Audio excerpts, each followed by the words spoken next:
आज चाहिँ फेरि मेरो साथीहरूले घरबाट खानेकुरा बनाएर ल्याएछ। यहाँ यस्तो धेरै छ कि अनि खानेकुरा चाहिँ म देखाउँछु ल। यो के अरे मस्यौरी सोयाबिन दाल के हो पुरी सुरी सब बनाएर ल्याएछ। खानेकुरा चाहिँ घरबाट बनाएर लिएर आएर खाइल ल ल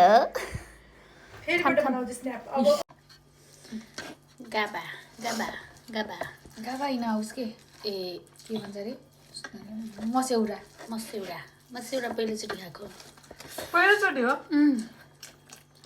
अस्ति आफूले खाएको भन्दै थियो कति मिठो भन्छ है। मलाई मिठो माने भयो आज त तिमीहरूसँग खाएको भएर होला। साथीहरूसँग मिठो हुन्छ। मिठो बनाएर पकाएको छु मैले। मिठो छ मैले खाएकै छैन मैले। मिठो छ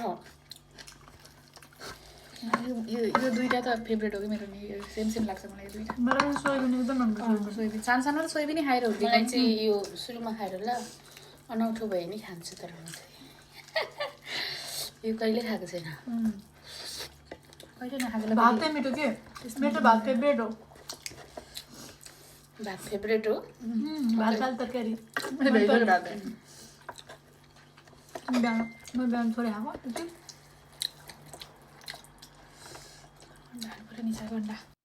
यी दुईटा केटीहरू चाहिँ फेरि पनि मलाई भेट्न आएछ मलाई नभनी होइन घरबाटै खानेकुराहरू बनाएर लिएर आएछ। मेरो लागि मात्रै होइन क्या साथीहरू उनीहरूको लागि पनि ल्याएछ कि नेपालबाट सामान आएको रहेछ यो दुईटाको है। अनि गाबाबाट बनिएको मस्यौरा भनेर ल्याएको रहेछ। म त न्युटेला सोयाबिन भन्छ नि त्यो होला भनेको त होइन। मलाई मिठो नलागे पनि मैले खाइदियो किनकि अरूले बनाएर ल्याएको चिजलाई मैले नमिठो भयो कसरी भन्नु होइन। खानु बाध्य भए खाएँ आफै लिएर खान्छ अनि आफै मिठो भयो भन्दै खाएको थियो यिनीहरूले पनि है। अनि मैले नै खानुमा साथ दिएँ। सधैँ मलाई यसरी नै माया गरिराख्नु सधैँ खानेकुरा ल्याउनु ल भनेर मैले यो भिडियोबाटै भन्न चाहेँ। बहुत मन पर्यो खाएको खानु अनि तरकारी त जे नि मन पर्छ। त मिठो भन्छ कि पक्का।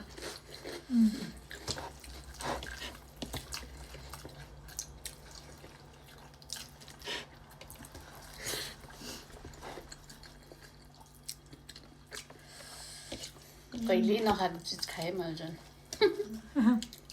हाम्रो त पूर्वतिर खाँदैन। यी दुईटा केटीहरू चाहिँ होइन कुकुर र बिरालो जतिकै बाँच्छन् पनि मिल्छन् पनि।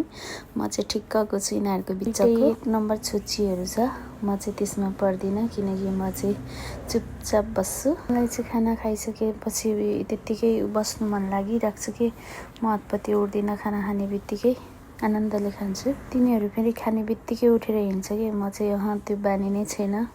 सायद नराम्रो बानी हुनसक्छ। आफूले बनाएको भन्दा पनि अरूले बनाएको अझै धेरै मिठो हुँदो रहेछ। जे पनि खानेकुरा खानु सक्छु। मलाई फेरि आनन्दले खानु मनपर्छ। यिनीहरू चाहिँ खाने बित्तिकै उठ्छ है। म चाहिँ बिस्तारै चाटी खाने बानी छ कि होइन आनन्दले खान्छु। अनि ज्यान पनि त्यस्तै छ मेरो चाहिँ। उनीहरू चाहिँ फेरि त्यस्तो छैन। आज एकदम धेरै मजा भयो रमाइलो भयो होइन आनन्द भयो।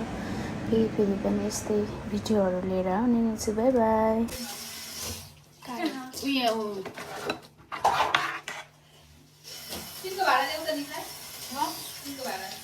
एकछिन न हौ आम्मामा यस्तो त नगर न यार मेरै घरमा आएर।